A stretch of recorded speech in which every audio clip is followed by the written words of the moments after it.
Uttarakhand mock test part 134। आज का पहला क्वेश्चन है, कैलाश मानसरोवर यात्रा भारतीय विदेश मंत्रालय, आईटीबीपी और किसके सहयोग से पूरी होती है? तो इसका राइट आंसर हो जाएगा कुमाऊं मंडल विकास निगम द्वारा। ठीक है, कुमाऊं मंडल विकास निगम, भारतीय विदेश मंत्रालय, आईटीबीपी, इन तीनों के सहयोग से जो है ये पूरी होती है। अब देखिए, कैलाश मानसरोवर यात्रा जो है ये कब इसका आयोजन होता है? तो आप याद रखना, इसका जो आयोजन होता है जून से सितंबर माह। ठीक है, जून से सितंबर, ठीक है, सितंबर माह में जो है इसका आयोजन होता है। लगभग ये 40 दिन चलती है। ठीक है, ये जो कैलाश मानसरोवर यात्रा है ये लगभग 40 दिन, ठीक है, 40 दिन जो है ये चलती है। उसके अलावा अगर हम बात करें कि जो कैलाश पर्वत है वो कहाँ पर स्थित है, ठीक है, जो कैलाश पर्वत है वो कहाँ पर स्थित है? तो आप याद रखना, ये स्थित है तिब्बत में। कहाँ पर स्थित है ये? तो ये स्थित है तिब्बत में। कहाँ पर स्थित है ये? तिब्बत में स्थित है।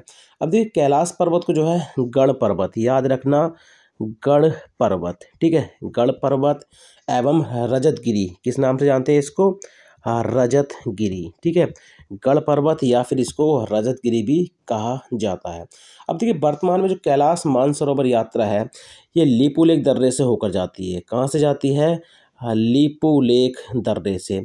और लिपुलेख दर्रा जो स्थित है गाइस, ये स्थित है पिथौरागढ़ में। कहाँ पर स्थित है ये? पिथौरागढ़ में। वैसे भी ये क्वेश्चन पूछा जाता है।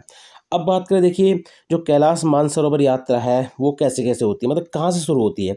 ये जाती है, देखिए, पहले अल्मोड़ा, ठीक है, अल्मोड़ा से जाएगी सीधा कौसानी। ठीक है, कहाँ जाएगी? कौसानी बागेश्वर। कौसानी बागेश्वर से जाएगी डीडी हाट। कहाँ पर जाएगी? डीडी हाट। डीडी हाट से जाएगी धारचूला। कहाँ पर जाएगी ये? धारचूला। धारचूला से कहाँ पर जाती है? तवाघाट। कहाँ पर जाती है? तवाघाट। तवाघाट से होते हुए जाती है ये लिपुलेख दर्रा। कहाँ पर जाती है? लिपुलेख दर्रा। और लिपुलेख दर्रा से होते हुए सीधा ये कहाँ पर जाती है? तिब्बत में। कहाँ पर जाती है? तिब्बत में। अब देखिए, जो कैलाश पर्वत, यहाँ से क्वेश्चन याद रखना कि जो कैलाश पर्वत है, ठीक है, जो कैलाश पर्वत है, अब कैलाश पर्वत के पूर्व में जो स्थान है उसको बोलते हैं क्रिस्टल। क्या बोलते हैं उस स्थान को? उस स्थान को बोलते हैं क्रिस्टल। और जो पश्चिम साइड में है गाइस उसको बोलते हैं रूबी। क्या बोलते हैं उसको? रूबी। और जो उत्तर में है उसको बोलते हैं स्वर्ण। क्या बोलते हैं? स्वर्ण। और जो दक्षिण में है उसको बोलते हैं नीलम। क्या बोलते हैं उसको? नीलम। तो ये आपसे पूछ लेगा कि कैलाश पर्वत के पूर्व में कौन सा स्थान है, उसको क्या बोलते हैं, उत्तर में कौन सा है, पश्चिम में कौन सा है, या फिर दक्षिण में कौन सा है। उसके अलावा देखिए, यहाँ से एक पॉइंट और आप याद रखना, जो कैलाश पर्वत है उस पर जो है बुद्ध भगवान, ठीक है, बुद्ध भगवान का एक अलौकिक रूप है, उसको बोलते हैं डैम चौक। क्या बोलते हैं उसको? डैम चौक। ठीक है, क्या बोलते हैं? डैम चौक। ठीक है, तो डैम चौक बौद्ध धर्मावलंबियों के लिए जो भी एक पूजनीय स्थल है। तो क्वेश्चन बन जाएगा कि कैलाश पर्वत को जो है किस, ठीक है, किस धर्म द्वारा भी पूजा जाता है, ठीक है, या फिर डैम चौक किस धर्म से संबंधित है? तो आप याद रखें, डैम चौक जो है ये किन से संबंधित है? बौद्ध धर्म से संबंधित है। ठीक है, तो डैम चौक को जो है ये जो भगवान बुद्ध थे उनका रूप मानते हैं। ये कहाँ पर स्थित है? कैलाश पर्वत पे ही स्थित है। अगला क्वेश्चन हो जाएगा, गंगोली हाट किला गोरखों द्वारा कब बनाया गया? तो देखिए, गंगोली हाट किला जो है गोरखों द्वारा कब बनाया गया था? तो आप याद रखना, कब बनाया गया था? 1789 में। ठीक है, 1789 में। अब बात करें, देखिए, गंगोली हाट की। ठीक है, गंगोली हाट किला जो है ये गोरखों द्वारा बनाया गया था 1789 में। वहीं बात करें, गंगोली हाट कहाँ पर स्थित है? तो आप याद रखना, पिथौरागढ़ में। कहाँ पर स्थित है गाइस ये? पिथौरागढ़ में जो है ये स्थित है। अब जो गंगोली हाट को किसने बसाया था? तो आप याद रखना, सुजान देव ने। किसने बसाया था? सुजान देव के द्वारा इसको बसाया गया था। ठीक है, सुजान देव के द्वारा इसको बसाया गया था। गंगोली हाट जो है सरयू, ठीक है, सरयू और जो रामगंगा नदी है, ठीक है, सरयू और रामगंगा, ठीक है, रामगंगा नदी के संगम, यानी कह सकते हैं कि इनके बीच में, ठीक है, सरयू में रामगंगा नदी के बीच में स्थित है। मानस खंड में जो है गंगोली हाट के लिए जो है किस शब्द का प्रयोग किया गया है? तो सैलदेश। ठीक है, किस शब्द का प्रयोग किया गया है? सैलदेश शब्द का प्रयोग किया गया है। वहीं बात करें, देखिए, हाट कालिका मंदिर। हाट कालिका मंदिर काफ़ी पूछा जाता है, ठीक है, हाट कालिका मंदिर। तो हाट कालिका मंदिर जो है ये कहाँ पर स्थित है? गंगोली हाट में। उसके अलावा कलसन मंदिर, ठीक है, कलसन मंदिर, मंकेश्वर, ठीक है, मंकेश्वर मंदिर ये भी कहाँ पर है? गंगोली हाट में। उसके अलावा जानवी नोला, कौन सा? जानवी नोला। तो जानवी नोला जो है ये भी कहाँ पर है? तो ये भी गंगोली हाट में है। कामाख्या देवी मंदिर, ठीक है, कामाख्या देवी मंदिर काफ़ी प्रसिद्ध है, कामाख्या देवी मंदिर। तो कामाख्या देवी मंदिर भी कहाँ पर है? गंगोली हाट में। लेकिन गंगोली हाट में एक स्थान है, आप याद रखना, कसूली। कौन सा है? कसूली। तो यहाँ पर जो है ये स्थित है। उसके अलावा देखिए बिल्कीगढ़ का किला, कौन सा? बिल्की, याद रखना, पूछ लेगा आपसे कि बिल्कीगढ़ का किला कहाँ पर स्थित है, ठीक है, बिल्कीगढ़ का किला। तो बिल्कीगढ़ का किला जो है ये भी कहाँ पर है? गंगोली हाट में स्थित है। अब जैसे मान के चलो ये गंगोली हाट है, ठीक है, ये गंगोली हाट है। अब देखिए गंगोली हाट के उत्तर में जो जगह है उसको क्या बोलते हैं? लमकेश्वर पहाड़ी, ठीक है, गंगोली हाट के जो उत्तर में स्थित है उसको बोलते हैं लमकेश्वर पहाड़ी। क्या बोलते हैं? लमकेश्वर पहाड़ी, ठीक है, लमकेश्वर पहाड़ी। और जो दक्षिण में स्थित है उसको बोलते हैं शैलेश्वर। क्या बोलते हैं उसको? शैलेश्वर पहाड़ी। क्या बोलते हैं गाइज? शैलेश्वर पहाड़ी। और शैलेश्वर पहाड़ी और शैलेश्वर गुफा दोनों ही गंगोली हाट में है। मुक्तेश्वर गुफा, याद रखना, मुक्तेश्वर गुफा। वैसे मुक्तेश्वर जो है वो नैनीताल में है, लेकिन मुक्तेश्वर गुफा जो है, ठीक है, मुक्तेश्वर जो गुफा है वो कहाँ पर है? गंगोली हाट पिथौरागढ़ में स्थित है। अगला क्वेश्चन हो जाएगा, ठर पूजा उत्सव किस जिले में मनाया जाता है? तो देखिए ठर पूजा उत्सव जो है ये किस जिले में मनाया जाता है? तो आप याद रखना, उत्तरकाशी में, ठीक है, उत्तरकाशी में मनाया जाता है। और दीपावली, याद रखना, दीपावली के अवसर पर इसको मनाया जाता है, ठीक है, दीपावली के अवसर पर इसको मनाया जाता है। उसके अलावा देखो उत्तरकाशी का आप एक सैलकू उत्सव और याद रखना, कौन सा? सैलकू उत्सव, ठीक है। तो सैलकू उत्सव जो है ये भागीरथी घाटी का प्रसिद्ध उत्सव है, ठीक है, सैलकू उत्सव भागीरथी घाटी का प्रसिद्ध उत्सव है। अगला क्वेश्चन हो जाएगा, लिमचीगाड़ परियोजना किस नदी पर स्थित है? तो देखिए जो लिमचीगाड़ परियोजना है, ठीक है, जो लिमचीगाड़ परियोजना है ये किस नदी पर स्थित है? तो आप याद रखना ये किस नदी पर स्थित है? तो ये स्थित है भागीरथी नदी पर। किस पर स्थित है ये? भागीरथी नदी पर स्थित है और उत्तरकाशी जिले में स्थित है। कहाँ पर स्थित है ये? उत्तरकाशी जिले में जो है ये स्थित है। उसके अलावा देखिए उत्तरकाशी में मनेरी भाली परियोजना, ठीक है, मनेरी भाली परियोजना है। मनेरी भाली परियोजना दो हैं, एक तो मनेरी भाली परियोजना फर्स्ट है और एक है मनेरी भाली परियोजना द्वितीय, ठीक है। फर्स्ट वाली जो 1983 में स्थापित हुई थी, कब? 1983 में। दूसरी वाली जो है वो 1976 में, ठीक है। इस तरह से मतलब ये आगे पीछे है थोड़ा सा, इस तरह से इसको आप याद रखना। स्टार्टिंग ये वाला जो 83 वाला है ना, ठीक है, शुरू हुई थी, लेकिन ये बननी शुरू कब हुई थी? दूसरी वाली 1976 में, ठीक है। तो ये डेट का थोड़ा सा इशू है इसमें, पर आप याद रखना जो मनेरी भाली परियोजना है ये उत्तरकाशी में है, इतना पॉइंट याद रखना, डेट का इतना इशू नहीं है। अगला क्वेश्चन हो जाएगा, उत्तराखंड हिंदी अकेदमी की स्थापना कब हुई? तो उत्तराखंड हिंदी अकेदमी की स्थापना कब हुई? तो आप याद रखना 2009 में। कब हुई थी? 2009 में। और किस स्थान पर हुई थी? देहरादून में। कहाँ पर हुई थी गाइस? देहरादून में। अब देखिए जो उत्तराखंड हिंदी अकेदमी है इसके आगे पीताम्बर दत्त बर्थवाल, याद रखना, पीताम्बर दत्त, ठीक है, पीताम्बर दत्त बर्थवाल। तो देखिए उत्तराखंड हिंदी अकेदमी के आगे जो है पीताम्बर दत्त बर्थवाल, ठीक है, ये जो नाम जोड़ा गया था 2011 में जोड़ा गया था। कब? 2011 में, ठीक है। उसके अलावा देखिए जो पीताम्बर दत्त बर्थवाल थे ये हिंदी विषय में डॉक्टरेट करने वाले राज्य के प्रथम व्यक्ति थे। उसके अलावा उत्तराखंड भाषा संस्थान, इसको भी आप याद रखना, उत्तराखंड भाषा संस्थान। अगर आपसे पूछ ले कि उत्तराखंड भाषा संस्थान कहाँ पर है, ठीक है, भाषा संस्थान जो है ये कहाँ पर है? तो ये स्थित है देहरादून में। 24 फरवरी 2010 को इसकी स्थापना की गई थी। अगला क्वेश्चन हो जाएगा, 2020 में चैकुनी वोरा नोला की खोज कहाँ की गई? तो देखिए 2020 में चैकुनी बोरा नोला की खोज कहाँ पर की गई? तो आप याद रखना चंपावत में। कहाँ पर की गई थी? चंपावत में। और देखिए जो चैकुनी बोरा नोला है, ये जो है चंद शासकों द्वारा निर्मित है। किनके द्वारा निर्मित है? चंद शासकों द्वारा ये निर्मित है। पूछ लेगा आपसे कि 2020 में जो है चैकुनी बोरा नोला खोजा गया, ये किस वंश से संबंधित है?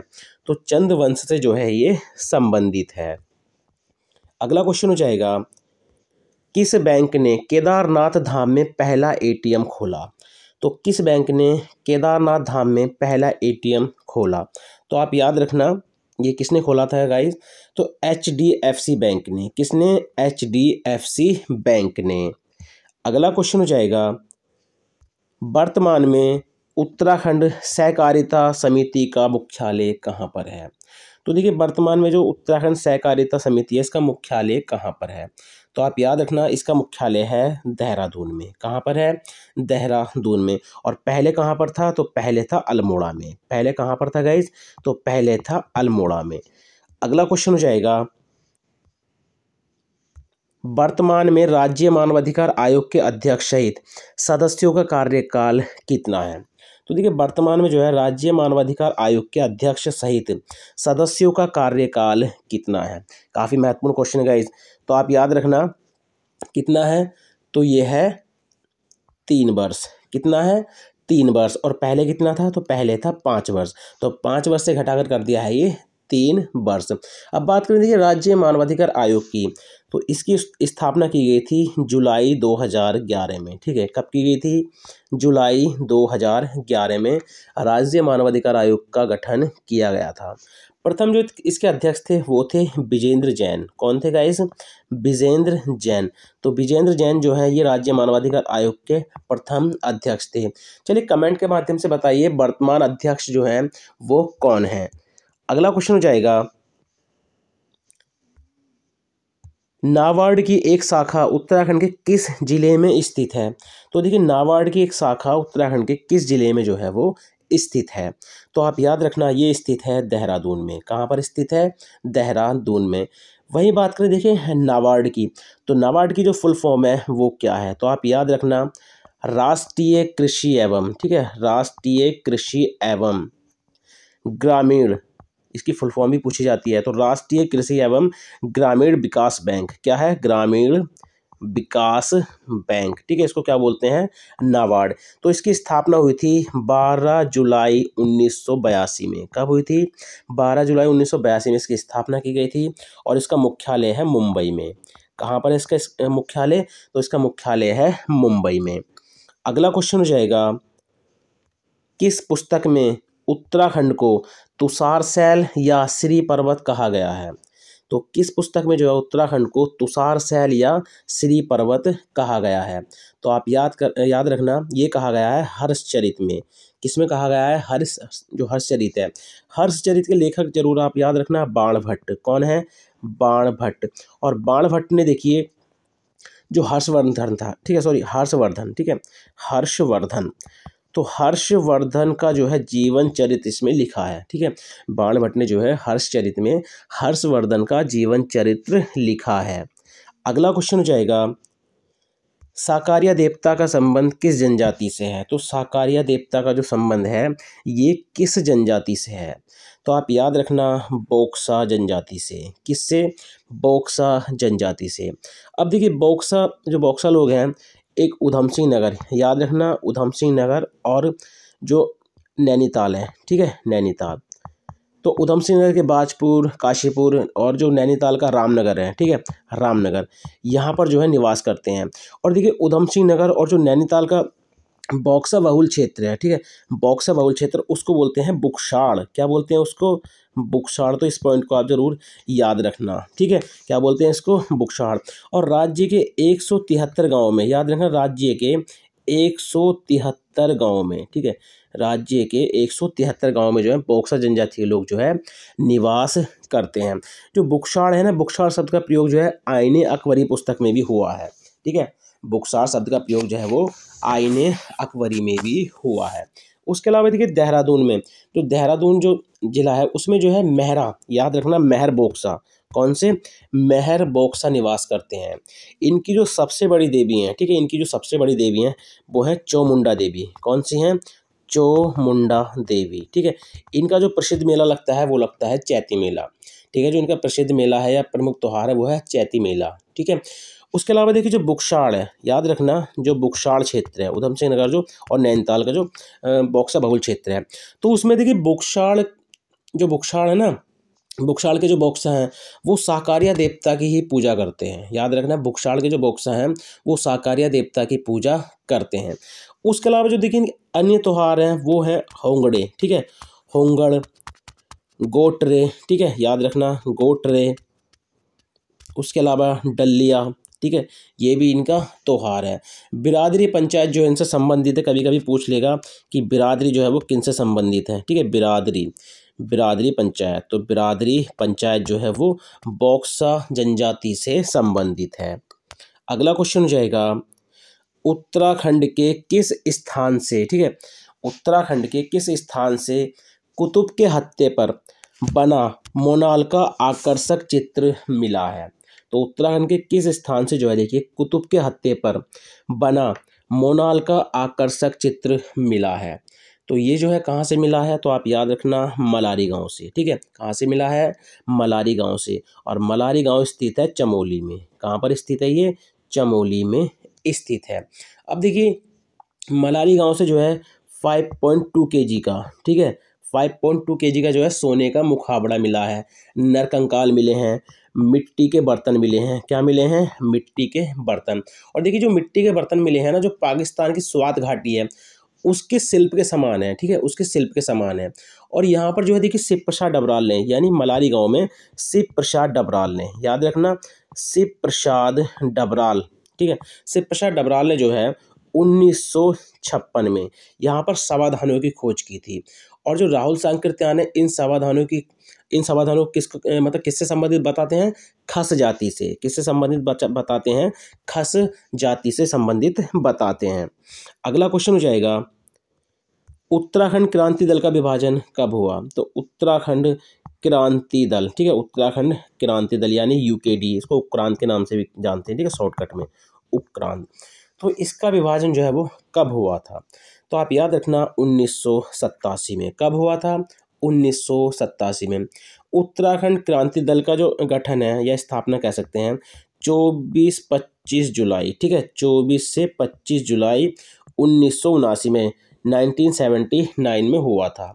इसके प्रथम जो अध्यक्ष थे वो थे देवीदत्त पंत, यानी डी पंत। कौन थे, देवीदत्त पंत। 1987 से एक घटना आप जरूर याद रखना, जो उत्तराखंड क्रांति दल था इसके उपाध्यक्ष थे त्रिवेंद्र पवार। कौन थे, त्रिवेंद्र पवार। तो त्रिवेंद्र पवार ने जो है देखिए संसद में एक पत्र बम फेंका था। क्या फेंका था, पत्र बम फेंका था। अगला क्वेश्चन हो जाएगा राज्य में प्रेरणा आंदोलन की शुरुआत किसने की। तो राज्य में प्रेरणा आंदोलन की शुरुआत किसने की, तो आप याद रखना अरुण थपलियाल जी ने। किन्होंने, अरुण थपलियाल जी ने जो है प्रेरणा आंदोलन जो है इसकी शुरुआत की थी। अगला क्वेश्चन हो जाएगा उत्तराखंड के किस जिले में यूनिटी मॉल बनेगा। तो उत्तराखंड के किस जिले में जो है यूनिटी मॉल बनेगा, तो ये बनेगा हरिद्वार में। कहाँ पर बनेगा, हरिद्वार में। और हरिद्वार में भी याद रखना ज्वालापुर। कहाँ पर बनेगा ये, ज्वालापुर में। तो मेन जगह भी कभी कभार एग्जामिनर पूछ लेता है। अगला क्वेश्चन हो जाएगा उत्तराखंड देश का कौन सा राज्य है जिसे एक दिन में 18 GI टैग मिले हैं। तो यह है पहला राज्य है। अब तक जो है उत्तराखंड को 27, ठीक है, 27 उत्पादों को जो है GI टैग मिल रखा है, ठीक है, 27 उत्पादों को जो है GI टैग मिल रखा है। अगला क्वेश्चन हो जाएगा उत्तराखंड का पहला बालिका स्पोर्ट्स कॉलेज कहाँ बनेगा। तो उत्तराखंड का पहला बालिका स्पोर्ट्स कॉलेज जो है ये कहाँ बनेगा, तो आप याद रखना ये बनेगा लोहाघाट में। कहाँ पर बनेगा, लोहाघाट में। और लोहाघाट स्थित है चंपावत में। कहाँ पर स्थित है गाइस, ये चंपावत में जो है ये स्थित है। अगला क्वेश्चन हो जाएगा किस हाईवे पर उत्तराखंड का पहला सिग्नेचर ब्रिज बनेगा। तो देखिए किस हाईवे पर जो है उत्तराखंड का पहला सिग्नेचर ब्रिज बनेगा, तो ये बनेगा बद्रीनाथ हाईवे पर। कहाँ पर बनेगा? बद्रीनाथ हाईवे पर। और बद्रीनाथ हाईवे पर अगर आपसे जगह पूछ ले कि किस जगह पर बनेगा, तो ये बनेगा नरकोट में। ठीक है, कहाँ पर बनेगा? नरकोट, या इसको बोलते हैं नरकोटा। ये पड़ता है चमोली में। कहाँ पर स्थित है ये? चमोली में। तो आपसे हाईवे का नाम पूछ सकता है, एक प्रॉपर जगह का नाम पूछ सकता है, या फिर आपसे एक पूरे ज़िले का नाम पूछ सकता है। चलिए अगला क्वेश्चन हो जाएगा, और आज का अंतिम क्वेश्चन, जायरोकॉप्टर एडवेंचर शुरू करने वाला उत्तराखंड देश का कौन सा राज्य है? तो देखिए जायरोकॉप्टर एडवेंचर शुरू करने वाला उत्तराखंड देश का कौन सा राज्य है? तो ये है पहला राज्य। कौन सा है? पहला राज्य है। अब देखिए जो जायरोकॉप्टर है ना, ये किस देश से आयात किए, मतलब किस देश से आयात किए हैं? तो आप याद रखना, इनको आयात किया है जर्मनी से। कहाँ से मंगाया गया है इनको? जर्मनी से जो है मंगाया गया है।